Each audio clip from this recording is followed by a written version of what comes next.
बच्चों, कनेक्टेड में आपका स्वागत है। बच्चों, आज हम संगतकार कविता पढ़ेंगे।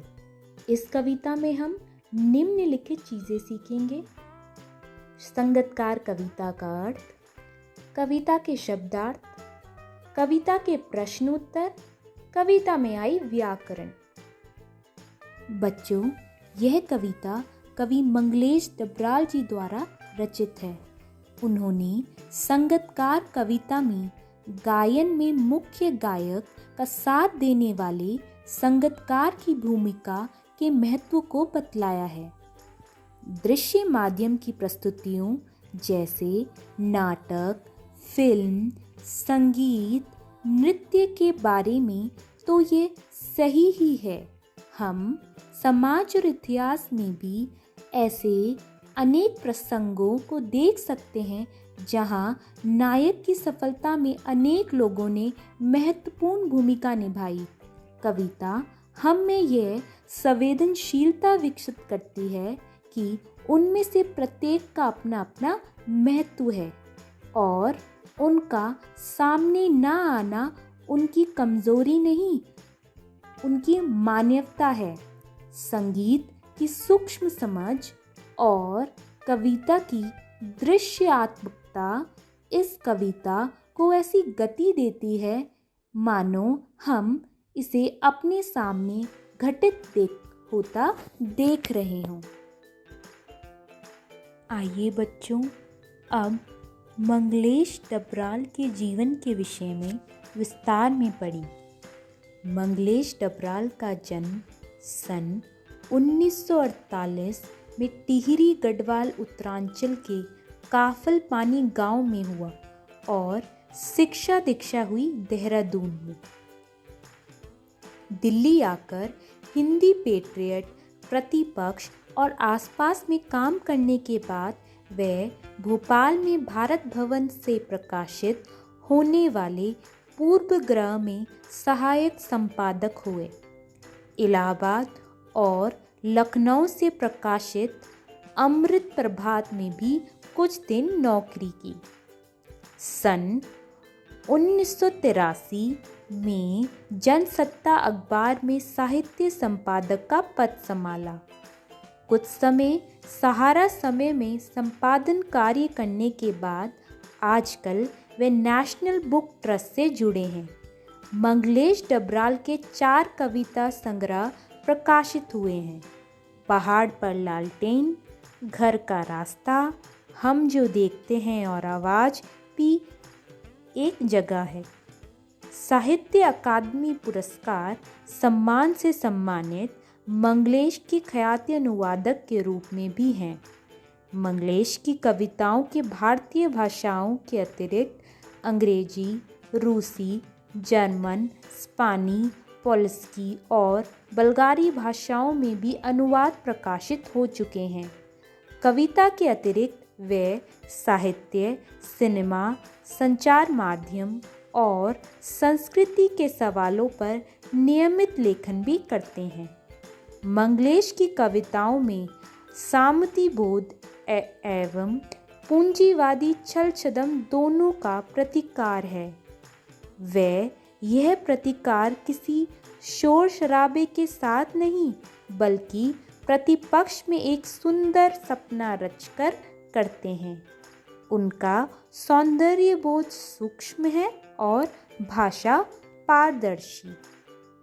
कवि कहते हैं कि हमने अक्सर देखा है जब भी कहीं संगीत का आयोजन होता है तो मुख्य गायक के साथ संगत करने वाले अक्सर देखे जाते हैं। ज़्यादातर लोग संगतकार पर ध्यान नहीं देते हैं जो संगीतकार के साथ ताल से ताल मिलाकर रखता है और वह पृष्ठभूमि का हिस्सा मात्र बनकर रह जाता है। वह हमारे लिए एक गुमनाम चेहरा हो सकता है। हम उसके बारे में तरह तरह की अटकलें लगा सकते हैं, लेकिन मुख्य गायक की प्रसिद्धि के आलोक में हम में से बहुत कम ही लोग उस अनजाने संगीतकार की महत्वपूर्ण भूमिका पर विचार कर पाते हैं। कवि कहते हैं कि वास्तव में वो कौन है, गायक का छोटा भाई, उसका शिष्य या कोई रिश्तेदार। मुख्य गायक के चट्टान जैसे भारी स्वर को साथ देती वह आवाज सुंदर कमजोर कांपती हुई थी। वह मुख्य गायक का छोटा भाई है या उसका शिष्य या पैदल चलकर सीखने आने वाला दूर का कोई रिश्तेदार। आगे कवि कहते हैं कि सदियों से यह परंपरा रही है कि मुख्य गायक के सुर में संगतकार अपना सुर मिलाता आया है। मुख्य गायक की भारी आवाज के पीछे संगतकार की आवाज दब सी जाती है, अर्थात कोई उस पर ध्यान ही नहीं देता। सब गायक को ही शाबाशी देते रहते हैं, लेकिन संगतकार हर क्षण अपनी भूमिका को पूरी ईमानदारी से निभाता है। जब गायक अंतरे की जटिल तानों और आलापों में खो जाता है और सुर से कहीं भटक जाता है, तो वैसे समय में संगतकार स्थिति को संभाले रहता है।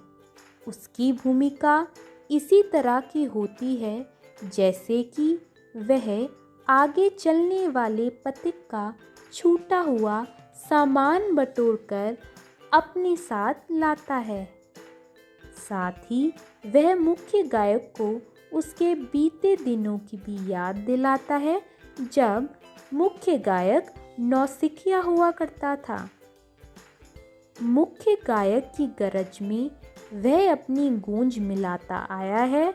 प्राचीन काल से गायक जब अंतरे की जटिल तानों के जंगल में खो चुका होता है या अपने ही सरगम को लांघकर चला जाता है भटकता हुआ एक अनद में, तब संगतकार ही स्थाई को संभाले रहता है, जैसे समेटता हो मुख्य गायक का पीछे छूटा हुआ सामान, जैसे उसे याद दिलाता हो कि उसका बचपन जब वह नौसिखिया था।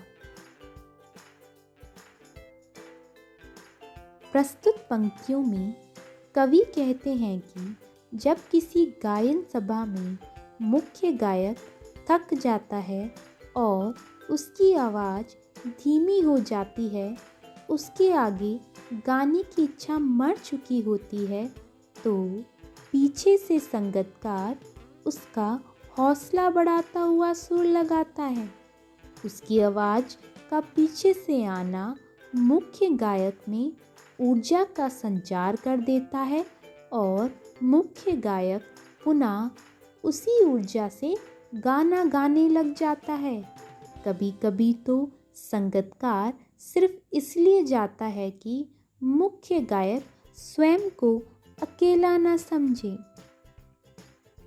तार सप्तक में जब बैठने लगता है उसका गला, प्रेरणा साथ छोड़ती हुई उत्साह अस्त होता हुआ, आवाज से राख जैसा कुछ गिरता हुआ, तभी मुख्य गायक को डांडस बंधाता कहीं से चला आता है संगतकार का स्वर।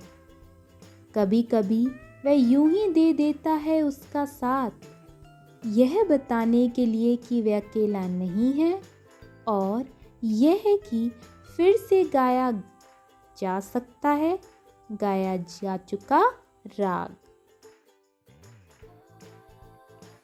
इन पंक्तियों के माध्यम से कवि ने एक सहायक के त्याग को दिखाया है कि कैसे एक सहायक खुद की तरक्की, मान, सम्मान, सुख समृद्धि की परवाह किए बिना मुख्य गायक का साथ गाता है। वह इस बात को भी मन ही मन सोच रहा होता है कि वह कहीं मुख्य गायक से अच्छा राग ना लगा दे, इसलिए उसकी आवाज़ में एक संकोच एवं झिझक साफ सुनाई दे रही होती है। वह हमेशा अपनी आवाज़ को मुख्य गायक से कम रखना चाहता है। इसको उसकी विफलता या उसे उस क्षेत्र में कम ज्ञानी नहीं आंकना चाहिए, बल्कि यह उसका बड़प्पन एवं मानवता है। और उसकी आवाज़ में जो एक हिचक साफ सुनाई देती है या अपने स्वर को ऊंचा न उठाने की जो कोशिश है, उसे विफलता नहीं, उसकी मनुष्यता समझा जाना चाहिए। आइए बच्चों, इस कविता के शब्द अर्थ करें। संगतकार, इसका अर्थ है मुख्य गायक के साथ गायन करने वाला कोई वाद्य बजाने वाला कलाकार संयोगी। गरज, इसका अर्थ है ऊंची गंभीर आवाज। अंतरा, इसका अर्थ है स्थाई या टेक को छोड़कर गीत का चरण। जटिल, इस शब्द का अर्थ है कठिन। तान, इसका अर्थ है संगीत में स्वर का विस्तार। नौसिखिया, इसका अर्थ है जिसने अभी सीखना आरंभ किया हो। राख जैसा कुछ गिरता हुआ, इसका अर्थ है बुझता हुआ स्वर। डांडस बंधाना, इस शब्द का अर्थ है तसल्ली देना, सांत्वना देना। आइए बच्चों, इस कविता के प्रश्न उत्तर करें। प्रश्न 1, कविता का शीर्षक एवं कवि का नाम बताइए। प्रश्न 2, संगतकार का स्वर कैसा है। प्रश्न 3, संगतकार मुख्य गायक को क्या याद दिलाता है। प्रश्न 4, संगतकार के स्वर में हिचक क्यों है। प्रश्न 5, मुख्य गायक का गला किस कारण बैठ जाता है। बच्चों, यह रहे उत्तर। उत्तर 1, कविता का नाम संगतकार है एवं कवि का नाम मंगलेश डबराल जी है। उत्तर 2, संगतकार का स्वर कमजोर, सुंदर एवं कपनशील है। उत्तर 3, संगतकार मुख्य गायक को बचपन की याद दिलाता है। उत्तर 4, क्योंकि वह मुख्य गायक का मन रखने के लिए ऐसा करता है। उत्तर 5, मुख्य गायक का गला ऊंचे स्वर के कारण बैठ जाता है। आइए बच्चों, इस पाठ से जुड़े व्याकरण के कुछ प्रश्न करेंगे। प्रश्न 1, आवाज से राख जैसा कुछ गिरता हुआ पंक्ति में निहित अलंकार बताइए। प्रश्न 2, संगतकार की भाषा कौन सी है।